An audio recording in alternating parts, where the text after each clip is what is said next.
चलिए आज हम लोग देखते हैं इंटेरोगेटिव सेंटेंस। कल हम लोगों ने देखा था पिछले क्लास में असर्टिव सेंटेंस। आज देखते हैं इंटेरोगेटिव सेंटेंस। इंटेरोगेटिव सेंटेंस क्या होता है? इंटेरोगेटिव सेंटेंस, एक बात समझ लीजिए, ये इंटेरोगेटिव शब्द बना है इंटेरोगेट से, और इंटेरोगेट का मतलब होता है जांच पड़ताल करना। इंटेरोगेट का मतलब होता है जांच पड़ताल करना, और जांच पड़ताल करना की जब हम बात करते हैं तो उसमें हम लोग क्या करते हैं, जांच पड़ताल करना हम लिखते हैं कि यह सेंटेंस यानी वैसा वाक्य दैट आस्क्स अ क्वेश्चन, यानी वैसा वाक्य जो प्रश्न पूछने का काम करता है, इज कॉल्ड, उसको हम लोग कहते हैं मेरे बउआ इंटेरोगेटिव सेंटेंस।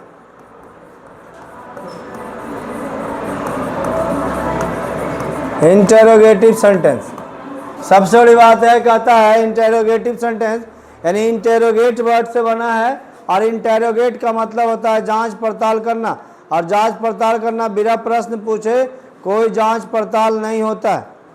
अब सबसे बड़ा सवाल जो उठता है वो चीज़ समझिए। सबसे बड़ा सवाल यह उठता है कि जो इंटेरोगेटिव सेंटेंस में टाइप्स है, जिसको कहते हैं types of interrogative, types of interrogative question या interrogative sentence, sorry interrogative sentence, और इसको इंटेरोगेटिव सेंटेंस को क्वेश्चंस भी कहते हैं। यानी एक शब्दों में अगर बात की जाए तो इसको क्वेश्चंस भी कहा जाता है। इसमें सबसे पहला जो नाम है वो नाम यह है कि इसको पहला कहा जाता है यस नो क्वेश्चन, और इसी को दूसरे नाम में बोलते हैं close ended question. Close ended question, close ended question या yes no question. Yes no question इसलिए बोलते हैं क्योंकि इसमें जो भी प्रश्न है उसका जवाब हम या तो हाँ में देते हैं या तो ना में देते हैं। और क्लोज इंडेड क्वेश्चन इसलिए बोलते हैं क्योंकि जो सारे प्रश्न हैं, इन सभी प्रश्नों का जवाब जो है वो जल्दी समाप्त हो जाता है, इसलिए हम इसको यस नो क्वेश्चन भी कहते हैं, और क्लोज इंडेड क्वेश्चन।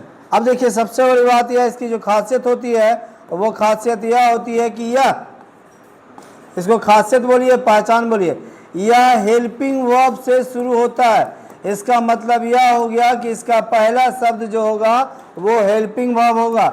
यह हेल्पिंग वर्ब से शुरू होता है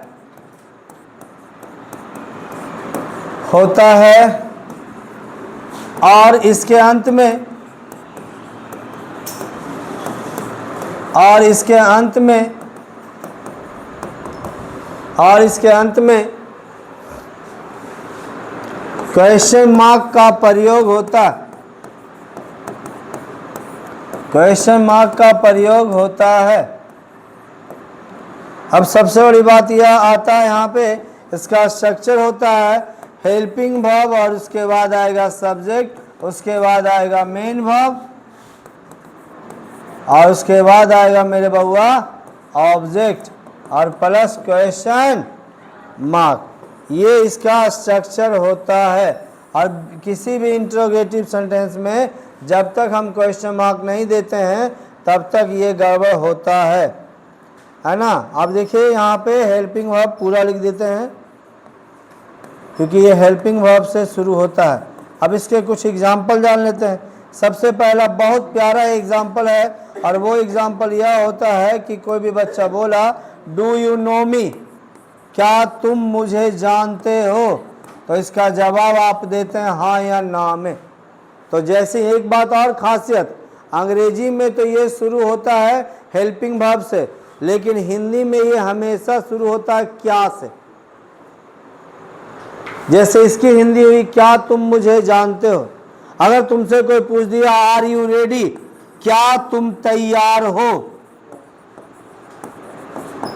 हर हाल में ये जो भी शुरू होगा हिंदी क्या से शुरू होगा और अंग्रेजी हेल्पिंग वर्ब से शुरू होगा। समझ में आई बात? यही यस नो क्वेश्चन की पहचान है बउआ। और यस नो क्वेश्चन प्रॉब्लम क्या है ना, बोले ना सेंटेंस ही नहीं पहचान में हमें आता है कौन सा सेंटेंस है, तो स्ट्रक्चर क्या बनाएंगे, कुछ बन ही नहीं पाता। तो सेंटेंस का पहचान बहुत जरूरी है।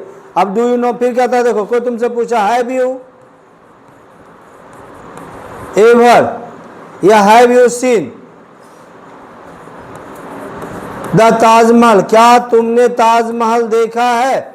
अब ये सवाल आपसे किसी ने पूछ दिया तो आप जवाब दीजिएगा हाँ देखा है, नहीं नहीं देखा है। समझ में आ रही बात। फिर देखिए बहुत सारे क्वेश्चन करता है is she going to market, कहता है क्या वह बाजार जा रही है। अब यहाँ पे ध्यान से देखिए, क्या वह बाजार जा रही है। अब यहाँ पे आप एक बात गौर कीजिए, देखिए ये जो भी सवाल है इसमें एक बात गौर करने वाली बात ये आया, देखिए हेल्पिंग वर्ब से शुरू, हेल्पिंग वर्ब से शुरू, हेल्पिंग वर्ब से शुरू और हेल्पिंग वर्ब से शुरू, जो मैंने आपको बताया। और इसके लास्ट में question mark, question mark, question mark और यहाँ भी क्वेश्चन मार्क। इंटेरोगेटिव सेंटेंस में यस नो क्वेश्चन की पहचान यही है कि वो हेल्पिंग वर्ब से शुरू होता है और क्वेश्चन मार्क से अंत होता है। समझ में आई बात, यस और नो। चलिए अब ये हो गया। अब इसमें एक खास बात समझ लीजिए, ठीक है। अगर कुछ इसको समझने की कोशिश कीजिए इसके दूसरे पार्ट को, तो इसका जो दूसरा पार्ट होता है वो दूसरा पार्ट होता है जिसको कहते हैं WH क्वेश्चन। दूसरे पार्ट को क्या कहते हैं, WH क्वेश्चन, या इसी का दूसरा नाम होता है मेरे बउआ open ended question. Open ended question, इसका दूसरा नाम होता है क्या, ओपन इंडेड क्वेश्चन। अब ये ओपन इंडेड क्वेश्चन क्या है, ओपन इंडेड क्वेश्चन वह होता है जिसको हमें विस्तार में बताना होता है। अब इसकी सबसे पहले जो खासियत पहचान है, ठीक है, तो पहचान से पहले मुलाकात कर ले, और जैसे इसके पहचान से आप मुलाकात करिएगा, इसका पहचान कहता है कि यह WH वर्ड से शुरू होता है, ये WH वर्ड से शुरू होता है और इसके अंत में क्वेश्चन मार्क होता है। WH वर्ड से शुरू होता है, इसलिए जब हमने इसका स्ट्रक्चर तैयार किया तो हमें यह पता चला कि WH वर्ड पहले आ जाएगा और WH वर्ड के बाद जो यस नो क्वेश्चन वाला स्ट्रक्चर है पूरा वही सेम आ जाएगा। यानी WH वर्ड, उसके बाद आ जाएगा हेल्पिंग वर्ब, और हेल्पिंग वर्ब के बाद आएगा सब्जेक्ट, और सब्जेक्ट के बाद आएगा मेन वर्ब, और मेन वर्ब के बाद आएगा ऑब्जेक्ट प्लस क्वेश्चन मार्क। ये जनरली यही होता है, जो WH वर्ड से शुरू होता है उसको कहते हैं yes no question, sorry WH question या ओपन इंडेड क्वेश्चन। अब उसके बाद जब हमने इसको देखने के लिए इसका कुछ प्रश्न देखा तो बचपन से एक लाइन पढ़ते आए हम लोग, व्हाट इज योर नेम। दूसरा सवाल हमसे कहा जाता है where do you live, where do you live. और बाकी और सवाल कर सकते हैं, why have you come late, या वाई हैव की जगह हैज कर देंगे, why has she come late, वह देर से क्यों आई। फिर बोलेगा when did you bought this car, तुमने इस कार को कब खरीदा, तुमने इस कार को कब खरीदा। उसके बाद दूसरी बातचीत में आता है कि वाज, यानी कहता है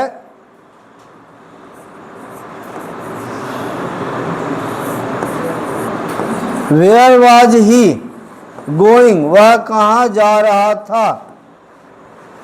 ये WH क्वेश्चन की पहचान हुई और WH क्वेश्चन का एग्जाम्पल हुआ, इसको WH क्वेश्चन कहते हैं।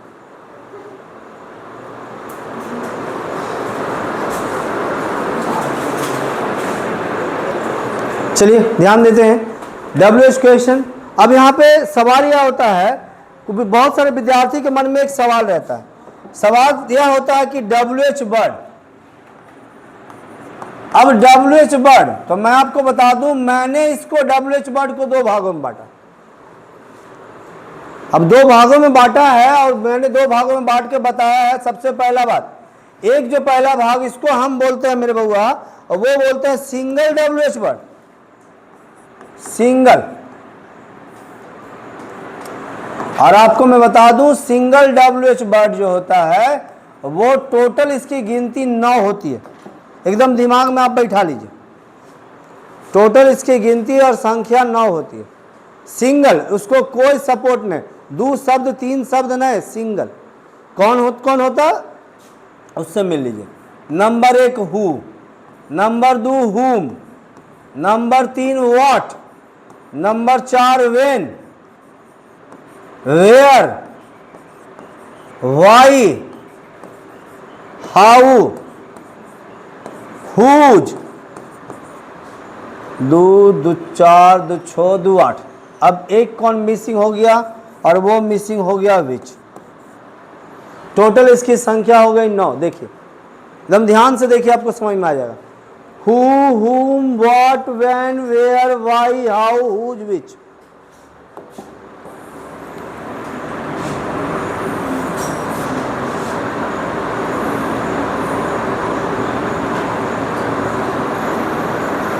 टोटल इसकी संख्या हो गई 9। अब आप लोग देख रहे होंगे 3 और 3 6, 3 9 हो गया। अब देखिए फर्क क्या है, इसकी हिंदी बहुत जरूरी है, क्योंकि लिख तो लिए लेकिन पता नहीं चल रहा है कि हिंदी क्या होता है। तो बउआ हु होता है कौन, और बेसिकली हु मुख्य रूप से इंट्रोडक्शन बताने का काम करता है। हु कौन, तो बताने का काम क्या इंट्रोडक्शन, यानी तुम्हारा परिचय। हुम, ये हुआ किसको, ये हु का ऑब्जेक्ट होता है, यानी किसको, तो ये बेसिकली ये भी इंट्रोडक्शन ही बताया, लेकिन ऑब्जेक्ट के रूप में।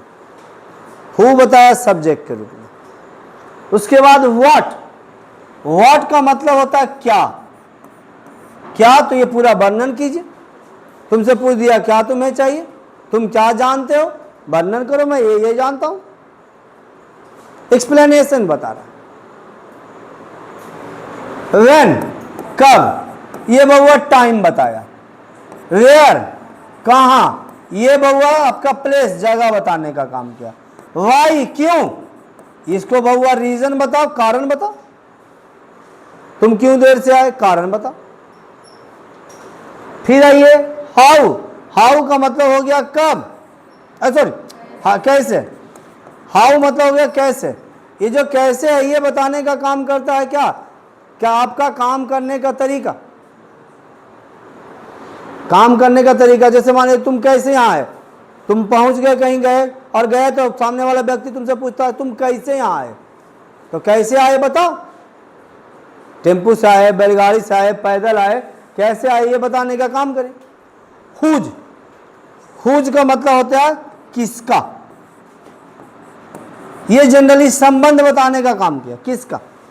अगर मान ली मेरे पास पेन है, हमने बोला हुज पेन इज दिस, यह कलम किसका, या किसका कलम, तो हुज तुम्हारा संबंध पूछता है। विच, ये बताता है कौन, और साथ में कौन के साथ साथ कौन सा, यानी अगर एक शब्द में बात करें बउआ तो जनरली ये बताने का काम करता है सिलेक्शन। तुम्हारे सामने सोचो 10 को कोई सामान रख दिया, अब बोला कौन सा तुम्हें पसंद है बताओ, तो भाई सेलेक्ट करो। इसीलिए अब इसी वर्ड पे मुझे याद आ गया, आप लोग 2 कॉमन वर्ड अक्सर पढ़ते हैं, सिलेक्शन और इलेक्शन। भाई इलेक्शन और सिलेक्शन होता है, सेलेक्ट कर रहे हो तो भी चुन रहे हो, इलेक्ट कर रहे हो तो भी चुन रहे हो। हाँ, दोनों में बिल्कुल अंतर है। और अंतर यह है कि सिलेक्शन का मतलब यह हुआ कि तुम्हारे पास सिंगल एक व्यक्ति, यानी एक व्यक्ति ने क्या किया, किसी चीजों को 10 में से चीज चुना एक, तो यह हुआ सिलेक्शन। तुम मार्केट गए, कोई सामान पसंद आया, जैसे अभी सीधी सी बात, पहले शॉपिंग हुआ करता था दुकान में, अब शॉपिंग हो रहा है मॉल में। अब मॉल में लोग क्या किए, मॉल में सीधा जाके इस तरह का 10 प्रकार का ड्रेस टांग दिए। अब भाई तुमको जो पसंद है तुम सेलेक्ट करो, उठाओ, लेके जाओ, काउंटर पे बिल बनाओ। पहले की जो पहले ट्रेडिशनल मार्केटिंग था, तो उस मार्केटिंग में क्या होता था, लोग गए, दुकानदार तुम्हें निकाल के दिखा रहा है, यह देखिए, यह देखिए, यानी ऐसे फैला के दिखा रहा है, तब आप सेलेक्ट करते थे। लेकिन अब तुम्हें डायरेक्ट लगा हुआ भाई, चुनते रहो, तुम्हारा दिमाग चकरा जाएगा। पहले ऐसा नहीं होता था। तो वो हुआ सिलेक्शन। क्या हुआ, सिलेक्शन। अब इलेक्शन क्या, तो इलेक्शन बहुत सारे लोग मिलके किसी एक को चुनते। समझ में आई बात, बहुत सारे लोग मिलके किसी एक को चुन के किसी जगह पे नियुक्त करते हैं, वही कहलाता है क्या, इलेक्शन। समझ में आई बात। इलेक्शन वस्तु का नहीं होता है, इलेक्शन जनरली व्यक्ति का होता है, एक तरह समझो तो पद का होगा, लेकिन सिलेक्शन वस्तु का होता है। समझ में आई बात। सिलेक्शन वस्तु का भी हो सकता है और सिलेक्शन व्यक्ति का भी हो सकता है। अब जैसे मान लीजिए तुम क्लासरूम में आए, क्लासरूम में हो, बैठे हो, तुम्हारी मर्जी पर निर्भर करता है कि तुम मित्र किसको बनाते हो, दोस्त किसको बनाते हो, वो तुम्हारा सिलेक्शन है, तुम्हारा चॉइस है। सिलेक्शन मतलब चॉइस, और election it's not choice. Election बहुत सारे लोग हैं ना, किसी एक का चॉइस से मतलब ही नहीं। तो सिलेक्शन इलेक्शन समझ गए। अब यहाँ पे दूसरी, ये तो सिंगल डब्ल्यूएच वर्ड आया। अब जैसे सिंगल की बात कर लिया हम लोगों ने कंप्लीट, तो हमारे मन में आया बात, तुम्हारे मन में भी चल रहा होगा बउआ, कि सर सिंगल तो जान गए, अब सिंगल के बाद कौन सा होता है, तो इसको कहते हैं कंपाउंड डब्ल्यूएच वर्ड। और जब आप साइंस पढ़े होंगे तो पढ़े होंगे कि कंपाउंड का मतलब होता है यौगिक, और यौगिक का मतलब होता है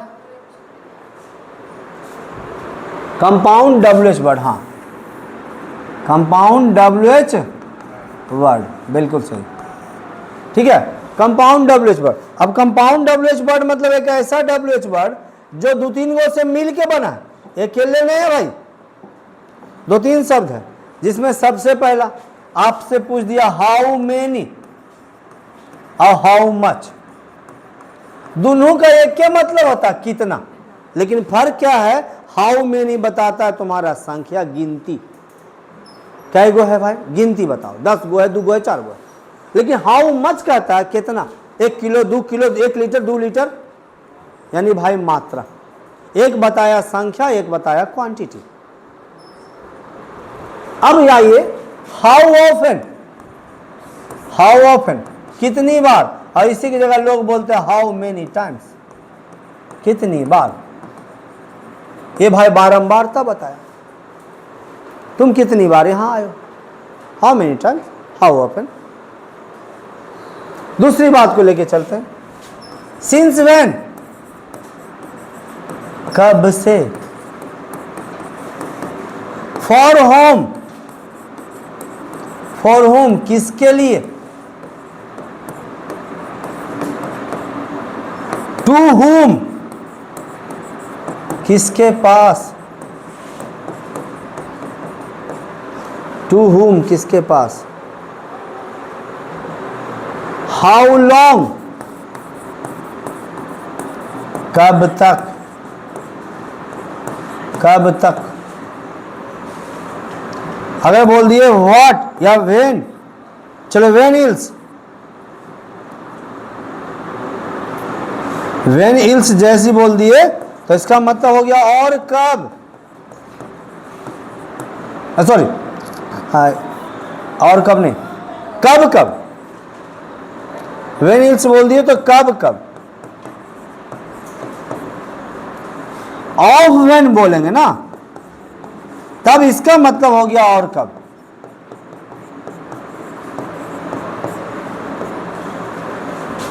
और तीनों को एक साथ लिख दो, ऑफ व्हेन इल्स, और कब कब, जितना बना सकते हो। WH वर्ड को लगातार 2 बार लिखना है तो ऑफ लगा दो उसके पहले, सॉरी इल्स लगा दो।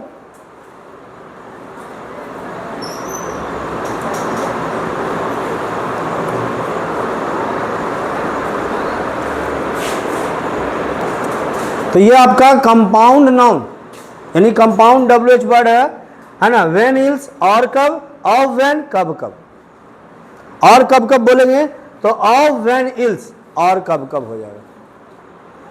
समझ में आई बात? तो ऐसे करके और भी WH कंपाउंड WH वर्ड बनाया जा सकता है।